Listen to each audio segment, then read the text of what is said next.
satu mengenai terselip proyek strategis nasional. Ini diselipkan dan di sini kita lihat proses pembuatan atau isi Undang-Undang Cipta Kerja ini terselubung niat jahat untuk menetapkan proyek strategis nasional itu. Yaitu dia bilangnya adalah pertama, proyek strategis nasional. Apa yang dimaksud dengan strategis? Apa yang dimaksud dengan nasional? Itu tidak ada kriteria sama sekali. Cuma diungkapkan proyek strategis nasional adalah proyek yang bersifat strategis. Nah, itu kan bukan kriteria. Siapa yang menetapkan proyek strategis ini? Justru adalah apa yang namanya strategis, apa yang namanya nasional.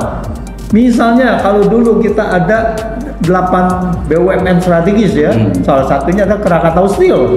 Nah, ini adalah strategis untuk pembangunan gitu. Jadi apa, sektor apa yang strategis? Karena tidak ada kriteria dan tidak dijelaskan di dalam undang-undang. Lalu dia bilang, undang-undang mengatakan ini pelaksanaannya adalah di peraturan pemerintah. Di dalam peraturan pemerintah juga tidak terlalu dijabarkan, lalu kemudian ditetapkan dengan peraturan presiden. Misalnya sampai ke situ. Jadi kalau kita lihat penetapan dari strategis nasional ini itu suka-suka Jokowi.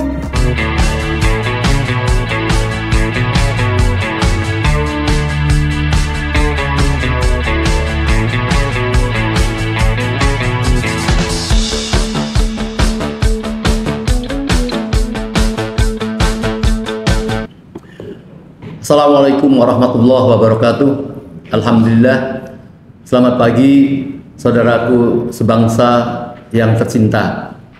Kita mendengar informasi bahwa hari-hari ini ada sesuatu pelanggaran yang sangat menghebohkan masyarakat, yaitu berkaitan dengan PSN PIK, Bapak Proyek Strategis Nasional di Partai Indah Kapuk Jilid 2. Kita banyak mendengar berita atau membaca berita bahwa rakyat diusir, dipaksa dengan dibeli harga tanahnya 50.000 dengan dalih bahwa ini akan dilakukan atau dijadikan PSN, Proyek Strategi Nasional. Kita sangat rancu ternyata. Dari mana asal muasal PSN? Padahal selama ini sudah terjadi dan terjadi eksiden, misalnya di Rempang, juga kasus undang-undang IKN terhadap rakyat, tanahnya juga seperti itu. Menurut Bang Said Didu, yang beberapa kali dia mengunjungi sana karena beliau punya lahan di sana, dan beliau termasuk yang tidak sudi untuk dibebaskan tanahnya dengan harga 50.000, dia merasa dihina. Bahwa menurut beliau tidak ada negara hadir di sana. Yang ada adalah PT Agung Sedayu milik Aguan. Ya. Jadi dari mana kemudian ujuk-ujuk itu menjadi PSN yang rakyat mengkhawatirkan ini akan terjadi suatu penjajahan, ya ini membuat sebuah kawasan negara di dalam negara. Bayangkan di lapis Pulau Jawa di sebagian utara itu kemudian dibuat bebaskan tanahnya, akan dibuat proyek strategi nasional. Bersama kita saat ini ada Bapak Profesor Antoni Budiawan dan Bapak Dr. Marwan Batubara dari IRES, dan ada pejuang orang tua kita Bapak Sunarko, ya, mantan Danjen Kopassus. Kita sangat penting sekali tentu memberikan masukan-masukan. Karena gara-gara menolak persoalan itu, Said Didu konon hari ini dia dipanggil polisi. Rakyat tentu harus membela atas perjuangan beliau. Kita tahu bahwa Rempang di jauh-jauh sana sekarang terjadi penghentian karena rakyat menolak. Sekarang ini terjadi di depan mata kita, rakyat Jakarta. Ya. Rakyat diusir begitu saja dengan dihargai 50.000, kata Bang Said Didu. Dia beberapa kali sana makan 2 es krim harga 67 atau 80.000, seolah-olah pada makan es krim itu terjual tanahnya 2 meter. Ini kan sangat memilukan. Oleh karenanya kami memohon mungkin Pak Dr. Pak Marwan, Profesor Antoni untuk mengurai tentang PSN itu. Dari mana asal muasal sehingga kemudian mereka bisa melakukan penghardikan kepada masyarakat dengan mudahnya. Mungkin saya persilakan Pak Adnan. Terima kasih Om Lin. Ini kalau kita bicara PSN, ini asal muasalnya adalah Undang-Undang Cipta Kerja. Undang-Undang Cipta Kerja ini yang bermasalah, yang sudah dinyatakan inkonstitusional, tetapi pakai embel-embel bersyarat, yaitu selama 2 tahun lah harus dirubah dan sebagainya.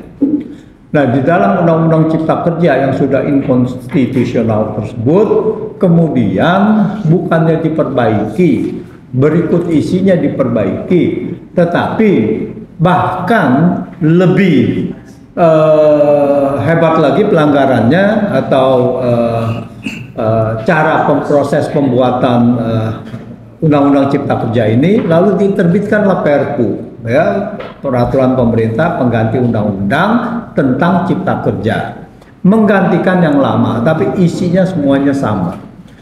Proses Perpu ini justru lebih tidak kalah pelanggarannya terhadap proses pembuatan Undang-Undang Cipta Kerja sebelumnya. Karena apa? Karena Perpu itu hanya bisa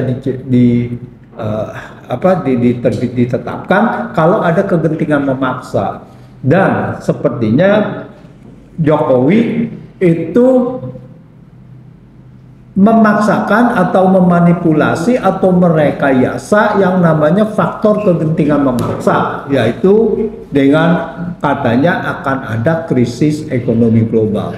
Nah, ini yang menjadi masalah, bahwa Perpu ini seharusnya tidak sah. Itu pertama, itu secara proses.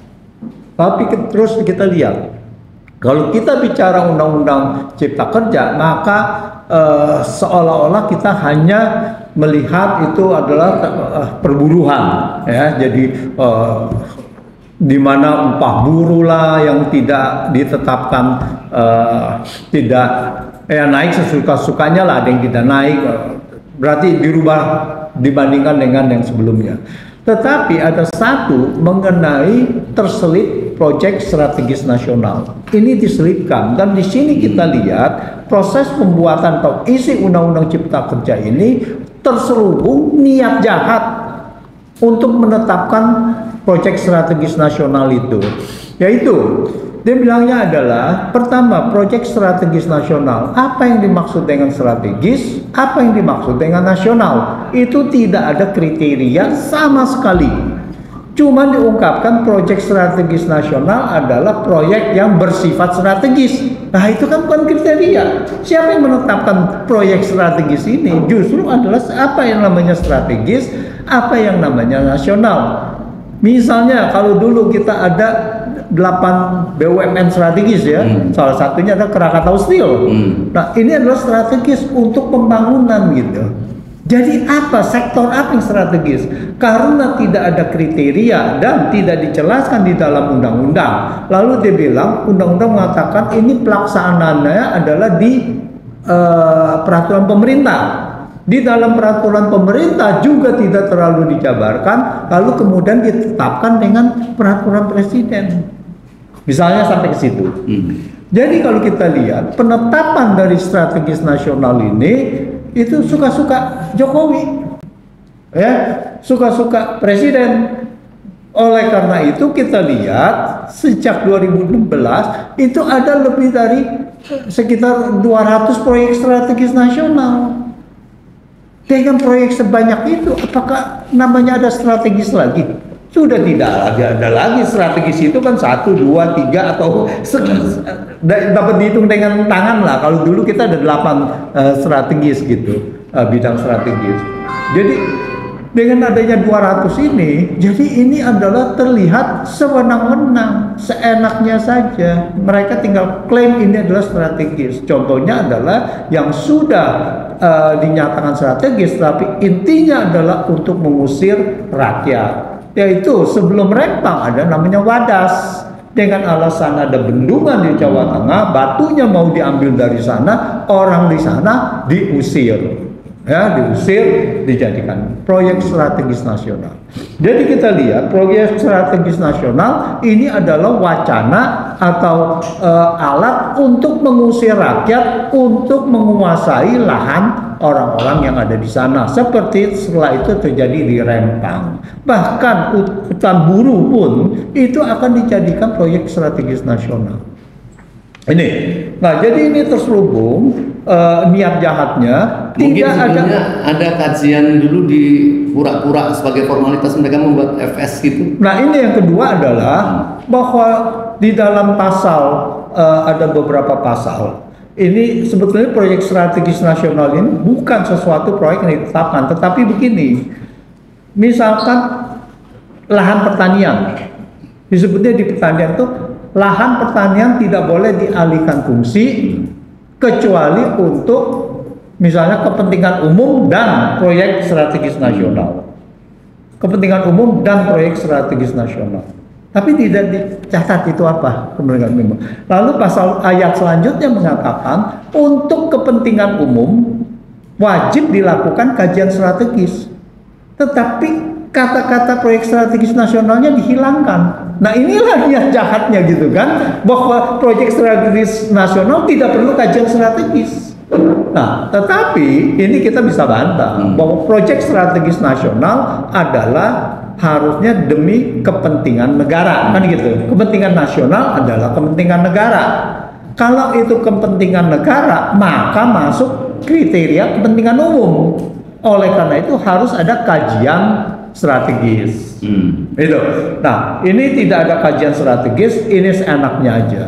Terus yang kedua, saya rasa kita harus mempertanyakan bagaimana pemerintah, kementerian atau Jokowi, presiden menetapkan proyek strategis nasional ini. Atas dasar apa? Karena berdasarkan peraturan, maka badan usaha yang seharusnya tidak boleh, karena di dalam undang-undangnya harusnya adalah pemerintah pusat, pemerintah daerah, dan itu yang menunjuk proyek yang memiliki proyek strategis nasional. Seharusnya tidak ada badan usaha. Nah sekali lagi di peraturan pemerintah itu diselundupkan proyek strategis nasional diselenggarakan oleh pemerintah pusat, pemerintah daerah, dan atau badan usaha. Yang sebetulnya di dalam undang-undang tidak ada badan usahanya gitu. Nah dari situ kita lihat proses kalau seandainya badan usaha itu proses ditunjuknya strategis proyek strategis nasional bagaimana? Badan usaha harus mengajukan semacam proposal untuk bahwa ini dijadikan proyek strategis nasional. Nah, bagaimana negara harus ditunjuk oleh badan usaha swasta lalu mengajukan ini proyek strategis nasional? Di mana logikanya?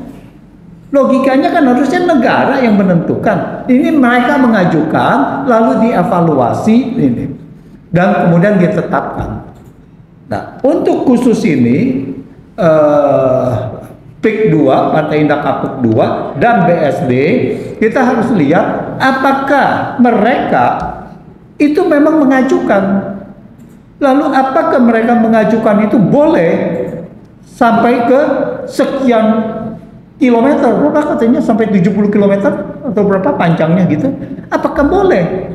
Proyek strategis nasional tidak menunjuk badan usaha. Kalau badan usaha ingin mengajukan sampai 70 km harus ditolak karena undang-undang kita mengatakan itu tidak boleh dimonopoli oleh satu pengembang saja. Jadi kalau seandainya satu kawasan itu adalah proyek strategis nasional, setiap orang seharusnya bisa juga berinvestasi di situ. Bisa juga mengembangkan wisata di situ. Kenapa harus satu orang yang mengembangkan wisata? Nah, ini adalah kelihatannya ada satu hubungan di mana pengusaha dengan penguasa ini adalah kong kali kong. Tidak salah kalau dikatakan bahwa negara dalam kendali pengusaha.